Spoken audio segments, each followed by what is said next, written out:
desempregados estava nos 10,9%. Pedro Reis, novos números que mostram uma descida do desemprego é uma ilusão, porque é sazonal. O que é que isto pode significar? Quando passar este período de verão, os portugueses podem ter um choque com os números reais do desemprego? Pois, é uma ilusão efêmera e de curto prazo. Porque os números que é preciso, e infelizmente, mas os números que é preciso registar neste momento é o seguinte: nós temos 551 mil desempregados, mais 62 mil desempregados que na mesma altura no ano passado, ou seja, um crescimento de 12,7%. E o próprio relatório de acompanhamento orçamental do Governo aponta que em 2011 o desemprego suba para 10,1%. Portanto, infelizmente, isto é realmente um intervalo. Um intervalo que tem a ver com o turismo, tem a ver com a restauração, tem a ver com a agricultura, mas não tem a ver com uma solução estrutural para o desemprego. E outra coisa não poderia ser, quando nós sabemos que a economia não está a crescer, como disse ainda ontem o relatório do Banco de Portugal, e não há perspectivas de crescimento em 2011. Portanto, os números não mentem, quer dizer, não há perspectivas de criação de emprego a curto prazo, infelizmente.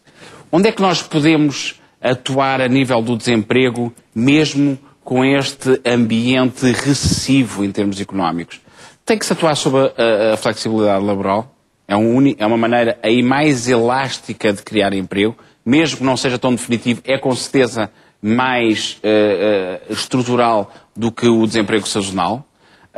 E depois eu estou convencido que tem que se colocar neste momento todas as cartas em cima da mesa e ser criativo, por exemplo, a nível fiscal.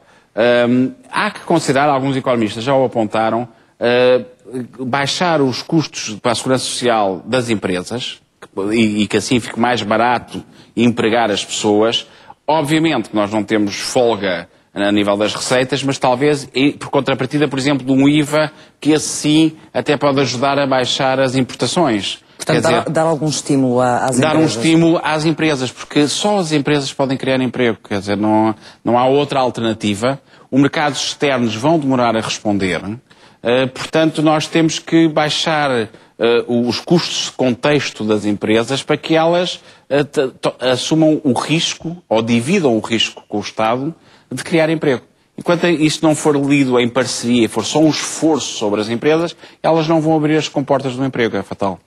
Pedro, como é que lês estas declarações do Primeiro-Ministro, que agora garante que não vai haver cortes salariais e também não vai haver cortes no 13º mês?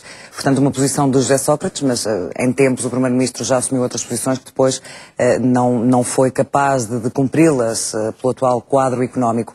Os portugueses podem ou não confiar nessas declarações de José Sócrates?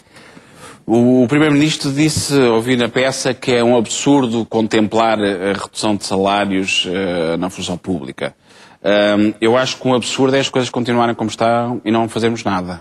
Ou seja, neste momento parece-me sensato deixar todas as hipóteses abertas. Eu percebo que a redução dos salários da função pública é a bomba atómica, é a última das medidas que um governo quer tomar. Mas a verdade, antes de ontem ouvimos o Dr. Hernando Lopes a dizer que recomendava 15% a 20% de corte na função pública. O problema do país está na despesa pública, além da competitividade das empresas. Dentro da despesa pública, 76% tem a ver com salários da função pública e prestações sociais. Portanto, enquanto nós não atacarmos aí, o resto são aspirinas. E nós vamos ter que chegar a esse ponto e vamos ter que mexer a nível dos custos com a função pública seriamente e corajosamente, até para libertar carga fiscal das empresas e voltar a crescer pelo lado da iniciativa privada, que é a única saída para Portugal. Pedro, ainda vamos voltar a algumas declarações de José Sócrates, que descreveu-se ao Financial Times como um otimista.